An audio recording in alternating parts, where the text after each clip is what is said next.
Oi, oi, oi, tudo bem com vocês? Espero que sim. Hoje, no canal Lendas com Fatos, vamos falar sobre um serial killer do Canadá chamado Robert Pickton. Então, vou contar para vocês uma história antes. Em 23 de março de 1997, uma prostituta chamada Wendy Lee foi levada ao pronto-socorro com múltiplas facadas no estômago. E, por sorte, ela acabou sobrevivendo e denunciou aos policiais o ocorrido. Ela disse que foi numa festa num local chamado Big Palace. Lá tinha festas e vários convidados e que um homem queria ter relações sexuais com ela e então eles foram para o lugar mais reservado. Chegando lá, ele teria algemado ela e desferido uma facada no estômago dela. Ela deu conta de revidar, pegou a faca e durante o ocorrido ela acabou esfaqueando ele no rosto. Ele se distanciou dela e então ela deu conta de fugir dele. Ela foi para a estrada e pediu ajuda. Então a polícia, a primeiro momento, não acreditou nela por ela ser uma prostituta e usuária de droga nos anos 90, então a história dela era muito duvidosa. Mas, contudo, naquela mesma noite, um homem chamado Robert Pickton deu entrada no hospital com um ferimento no rosto que combinava perfeitamente com um corte de faca. Durante o tratamento ali, os enfermeiros começaram a revistar para ver se não tinha alguma coisa cortante e tudo mais, né, para a própria segurança. Eles encontraram uma chave que combinava perfeitamente com a algema que estava em um pulso da Wendy. Então a polícia foi acionada até o local. Depois de ele ter feito todos os tratamentos, né, por causa daquela ferida, ele foi levado até a delegacia para mais esclarecimento. Quando ele chegou na delegacia, os policiais perguntaram para ele o que havia ocorrido, que tinha uma denúncia, né, de uma prostituta que havia sido esfaqueada no estômago. E ele disse que sim, que ele conhecia ela, que ela frequentava as festas dele, mas que ela teria tentado roubar ele surpreendeu ela e ela acabou esfaqueando ele no rosto. E em legítima defesa, ele esfaqueou ela. Então, assim, naquela época, ele era um milionário e ela era uma prostituta. A palavra dele pesou muito mais a favor do que a dela. Então, ele acabou sendo liberado sem nenhuma fiança, sem nenhum questionamento. Ele só foi liberado. Então, vamos lá para saber quem é Robert Pickton. Robert Pickton nasceu em 1949 numa cidade a 30 quilômetros de Vancouver. Seus pais viviam em uma fazenda que criava porcos há 3 gerações. Os pais deles faleceram na década de 70. Então, Robert herdou junto com o irmão David e a irmã chamada Linda da fazenda de criações de porcos. A irmã Linda, ela entregou a administração para os dois irmãos, pois ela não queria saber da vida na fazenda e ela não tinha muito a ver com aquela vida na fazenda, então ela acabou entregando para eles e ela foi viver a vida dela em outro local. Só que o Robert e o irmão dele, David, não sabia como administrar a fazenda. Os dois eram muito desleixados, não tinha muita noção de como administrar uma fazenda de grande porte. Então eles começaram a vender os porcos, colocaram os porcos à venda. Eles só mantiveram alguns porcos na fazenda e esses porcos viviam soltos. Então, assim, algumas pessoas da região ali diziam que os dois eram os irmãos muito desleixados e muito sujos. E a fazenda deles era praticamente lama e fezes de porco. E também diziam assim que eles entravam dentro de casa com a bota suja de lama, a bota suja de fezes, que dentro, no interior da casa deles, que basicamente era um trailer, né? Que a casa deles ali era muito sujo, era um local insalubre, muito bagunçado, muito fedido, porque eles não tinham organização nenhuma e eles não eram muito asseados. Aí na fazenda tinha um funcionário só para cuidar de tudo, o nome dele era Bill. Foi chamado para um depoimento posteriormente e ele disse que a fazenda era um local sinistro, que a fazenda era vigiada por um porco de 270 quilos e que ele falou que nunca viu um animal como aquele, que era um animal que ele podia te perseguir e ainda te morder. Aí ele também acabou descrevendo o Robert como uma pessoa sinistra, ele era um cara muito quieto, difícil de manter um diálogo e que era muito difícil conviver com ele ali na fazenda. E além disso tudo, o Robert e o David tinham uma ficha criminal muito grande. A ficha criminal dele continha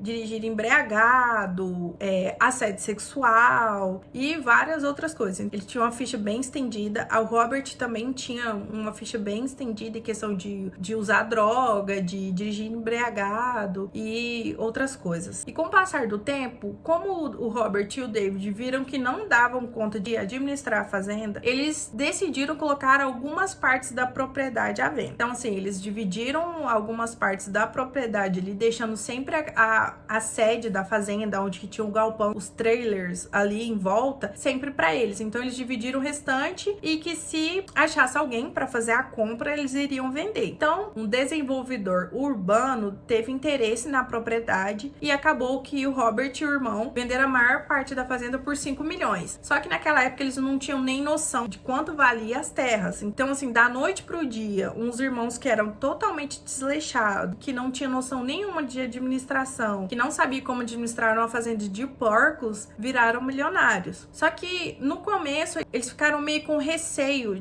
de gastar esse dinheiro, também não sabiam nem com que gastar o dinheiro, até porque a vida deles era uma vida bastante louca, era uma vida que usava droga, né, que era mais de prostituição, essas coisas, então eles não sabiam com que gastar todo aquele montante de dinheiro. E assim, como na fazenda tinha um barracão muito grande, então eles decidiram transformar esse barracão em um salão de festa, né, e acabaram registrando em 1996 uma organização sem fins lucrativos. O nome dela era Big Palace Good Time Society, objetivo de organizar eventos especiais. Então, assim, nessas festas lá no Big Palace, né, que é o Palácio dos Porquinhos, vamos colocar assim. Então, todas as festas que eles faziam lá sempre tinham muitas pessoas usuárias de drogas, pessoas alcoólatras, não era uma vibe muito boa, sabe? Era um pessoal bem barra pesada que eu frequentava as festas deles. Então, assim, 2 meses depois, o Robert e o irmão dele foram acusados pela polícia de violarem leis de zoneamento, tendo alterado, né, no caso, o galpão em um edifício de festas para danças e entretenimentos, que não podia, né, no caso, até porque o local onde que foi feito. E como sempre, o Robert ignorou todos os avisos das autoridades e continuou dando todas as festas. Aí eles fizeram, em 1998, eles deram uma festa de final de ano, né, de ano novo na fazenda. Então, como já tinha tido esse aviso que não poderia mais haver festa no local, porque também eles tiveram denúncia de menores, de prostituição, de drogas no local, então, assim, foram acumulando, né,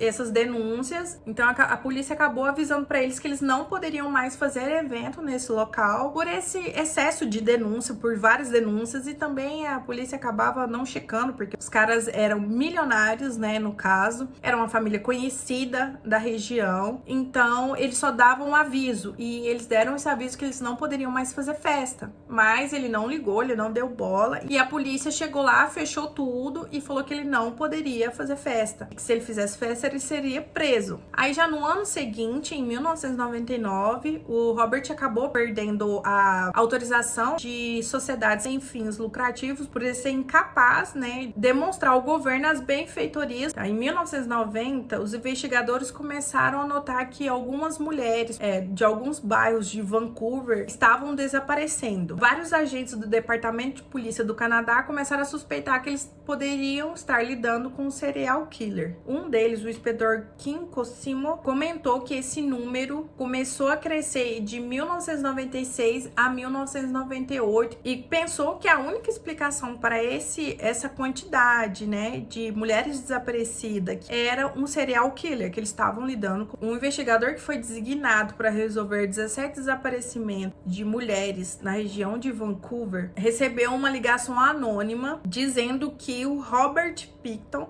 era uma dessas pessoas que poderiam estar envolvida nesse desaparecimento. E anos depois, esse investigador falou que o Robert Pickton era um homem em potencial, até porque meses antes ele havia sido acusado, né, de atacar aquela prostituta, a Wendy Lee, que foi a história que eu contei pra vocês no começo. Então ele disse sim que o Robert era um cara em potencial de ser esse serial killer que eles estavam atrás. A polícia já estava rastreando o Robert há alguns meses, quando em 6 de fevereiro fevereiro de 2002, um trabalhador que estava de passagem na fazenda tinha visto várias armas no trailer do Robert, então ele fez uma denúncia. Então esse foi o que a polícia tanto queria, porque eles não tinham mandato nenhum, né? Porque as festas já tinham acabado, o Robert não estava mais fazendo festa. Não tinha como investigar a fazenda sem um delito, um crime. A partir dessa ligação, eles tiveram um mandato de busca e apreensão de armas de fogo, né, na fazenda. Foi aonde que eles prenderam o Robert e o irmão, e aí eles ficaram sob custódia. Os policiais tiveram uma segunda ordem de vasculhar a fazenda, né, para ver se eles achavam mais armamentos no caso. Então foi aonde que começou a cair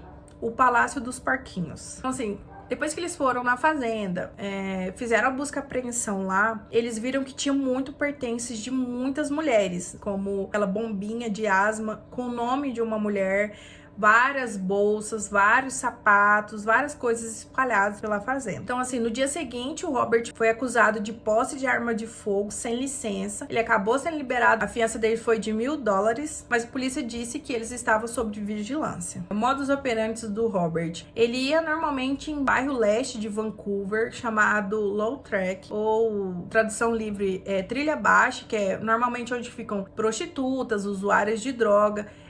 Era um bairro, porque hoje em dia eu fui pesquisar, não existe, eles não falam mais esse termo, tá? Low track, não falam mais. Mas na década de 90 era um bairro onde tinham muitos usuários de drogas, muitas prostitutas, era um bairro muito vandalizado. Tudo que era de ilegal, basicamente, continha lá. Muitas casas de penhores, muitas agulhas espalhadas por todos os lugares, qualquer viela, né, entre um prédio e um outro, tinha muitas pessoas caídas, escoradas, drogadas, muitos moradores de ruas. Então, normalmente, ele buscava essas pessoas, né, essas prostitutas, até mesmo o pessoal para estar na festa dele ali, e eles sempre iam nesses locais buscar essas mulheres, recrutar essas mulheres, e ele sempre falava que elas iam ter bebida de graça, que elas iam ter drogas de graça. Então era um atrativo muito grande, e ainda elas poderiam fazer, né, o trabalho dela lá, que os caras que estavam lá iam pagar pelos serviços delas. Durante a madrugada, ele atraía elas até um lugar mais reservado, ele algemava elas, estrangulava, ou então ele matava elas a tiro. Então aí depois ele colocava os corpos delas no moedor de carne, e posteriormente ele pegava essas carnes, muitas das vezes eles jogavam pros porcos comerem, ou ele ia e levava os corpos para bairros carentes de Vancouver, e muitas das vezes para os próprios bairros da onde que vinham essas mulheres. Aí então os investigadores começaram a fazer escavações na fazenda, encontraram inicialmente o corpo de 15 mulheres. Então assim, a partir de 22 de fevereiro, Robert foi preso. Ele foi preso inicialmente por acusações de 2 homicídios, né, de corpos, de DNAs e corpos que foram encontrados na fazenda, pedaços de corpos que foram encontrados na fazenda. Um inquérito foi instaurado contra Robert na tentativa de homicídio de Andy Lee, em 1997. No entanto, a acusação foi arquivada em 1998 pelo simples fato dela ser uma mulher prostituta, usuária de droga. Então, o testemunho dela acabou sendo muito instável, acabou sendo arquivado um ano depois que foi aberto. Então, naquela noite em que o Robert atacou o Andy Lee, as roupas dele foram confiscadas, né? A roupa que ele estava usando na hora e a bota dele, porque estava muito suja. Ficou na polícia, na sala de arquivo, durante 7 anos. E em 2004, essa bota e essa calça dele foram analisados no laboratório e descobriram que lá tinha 2 DNAs de mulheres desaparecidas. Então, assim, o julgamento do Robert começou em 30 de janeiro de 2006.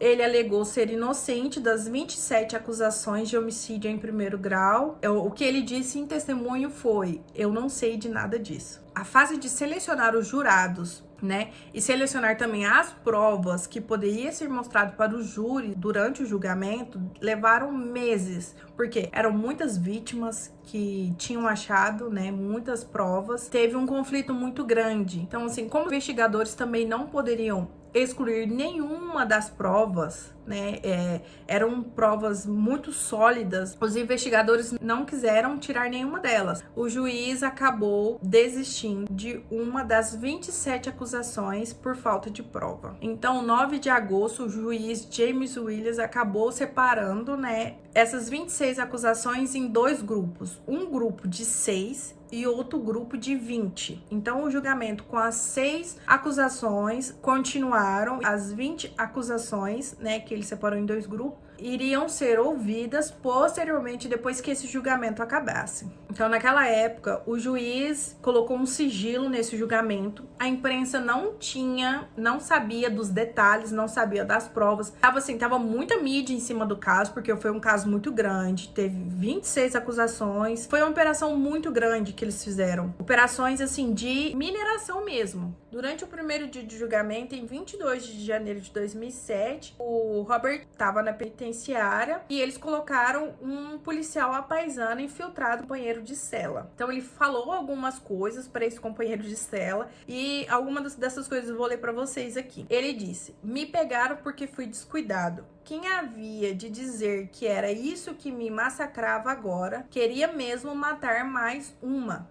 e chegar ao número redondo. Queria matar mais para chegar no número grande, o grande 50. Outra fala dele também foi assim: eles agora apanharam-me, porque tem DNA. Então, esse policial, a paisano que tava no local, começou a dar lado. E nesse momento ele chega perto dele, senta do lado dele na cela e conta uma coisa como se fosse contar um segredo para esse policial a paisano.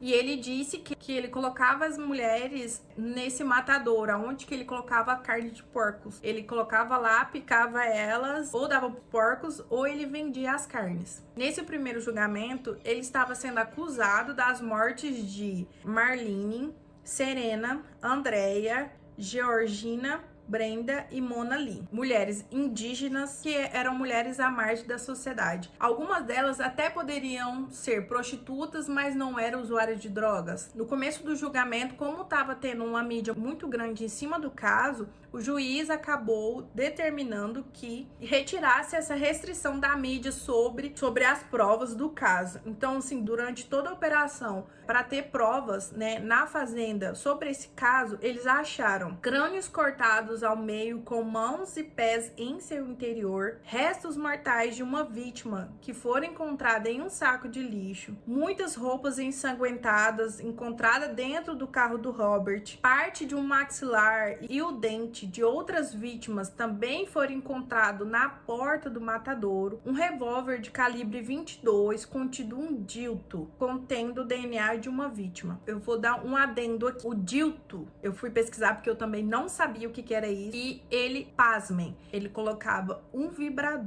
no cano da pistola, né, para substituir o silenciador. 20 de fevereiro de 2007, as informações que foram apresentadas no tribunal foram que os investigadores haviam encontrado cerca de 80 perfis de DNAs ainda por ser analisados, metade homem e metade mulheres, tendo encontrado na caravana do Robert várias munição, um calibre 22 com o famoso dildo no revólver, um óculos de visão noturna, 2 algemas felpudas, uma seringa com 3 milímetros de um líquido azul e um afrodisíaco. Alguns amigos dele foram chamados para testemunhar durante o julgamento. Um dos amigos dele disse que o Robert disse para ele que a melhor forma de matar uma mulher viciada em heroína era injetando nela limpa. Um outro amigo, também testemunho, disse pro júri que o Robert disse a ele que matava as mulheres nesse matadouro lá, que dava aos porcos e também que vendiam. E num caixote de lixo também foi encontrado restos mortais da Mona Lee, que ele estava sendo acusado, né, de homicídio nesse julgamento de 6 acusações. Então, em 9 de dezembro de 2007, o júri acabou dando seu veredito e disse que Robert não era acusado dessas 6 acusações de tentativa de homicídio em primeiro grau e que ele era acusado de tentativa de homicídio em segundo grau. Então ele acabou pegando uma prisão perpétua, limite de pena para homicídio em segundo grau, e ele só poderia pedir sua liberdade condicional depois de 25 anos. Vou falar para vocês as vítimas, quais eram essas 6 vítimas que ele foi sentenciado à prisão perpétua. Na primeira acusação foi a de Serena. Ela nasceu em 20 de agosto de 71. Ela tinha 20 anos quando desapareceu, em agosto de 2001. A mãe dela deu ela de desaparecida em 22 de agosto. A outra acusação foi no nome da Mona Lee Wilson.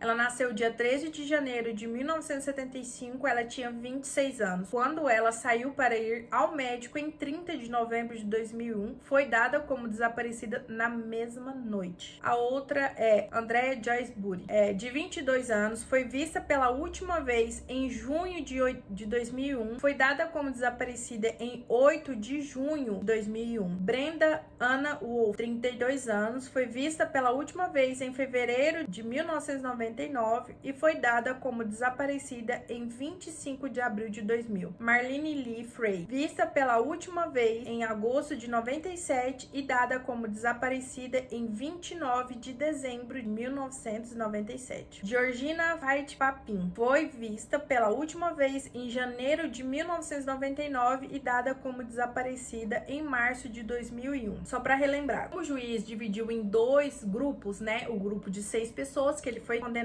à prisão perpétua, tinha mais um grupo de 20 pessoas. Então a promotoria decidiu não seguir adiante com esse julgamento dessas 20 pessoas, porque a promotoria, ela alega que, como ele recebeu prisão perpétua, já era idoso, né? E ele teria uma liberdade condicional depois dele ter concluído 25 anos de pena, que ele poderia sim pedir essa liberdade condicional. A promotoria disse que só seria desgastante para a família, porque seria um julgamento longo. Então eles optaram por arquivar essas outras 20 acusações. E assim, vocês devem estar se perguntando também, porque eu me fiz essa pergunta quando eu fui pesquisar sobre esse caso, o que fim levou o irmão dele, né? Porque não se fala mais do irmão dele. O irmão dele vai só até aquela parte onde que os dois são presos a primeira vez, que saem sobre fiança, e depois disso simplesmente some, não fala mais sobre o irmão dele. A partir desse momento, depois que eles foram presos e tudo mais, depois disso, ele não teve mais envolvimento. Ele não sabia, ele foi,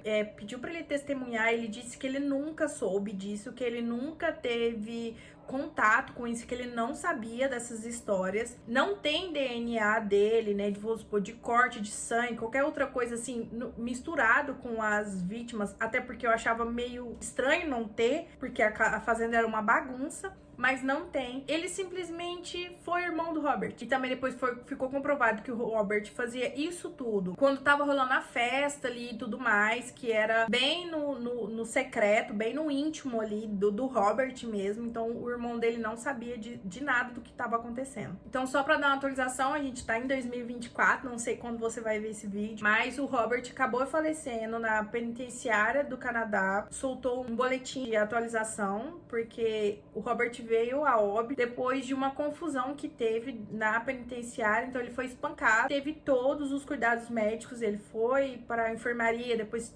tiraram ele foi para o hospital, mas ele veio a falecer. Então, em 19 de maio de 2024, então ele veio a óbito aos 74 anos de vida. Então é isso, gente, muito obrigada. Espero que vocês tenham gostado do vídeo de hoje. Curte aqui pra mim, se inscrevam no canal, ativa o sininho da notificação e comenta aí pra mim quais vídeos vocês querem que eu traga aqui, que eu vou pesquisar muito e vou trazer com muito amor pra vocês. Então é isso. Obrigada e até o próximo vídeo.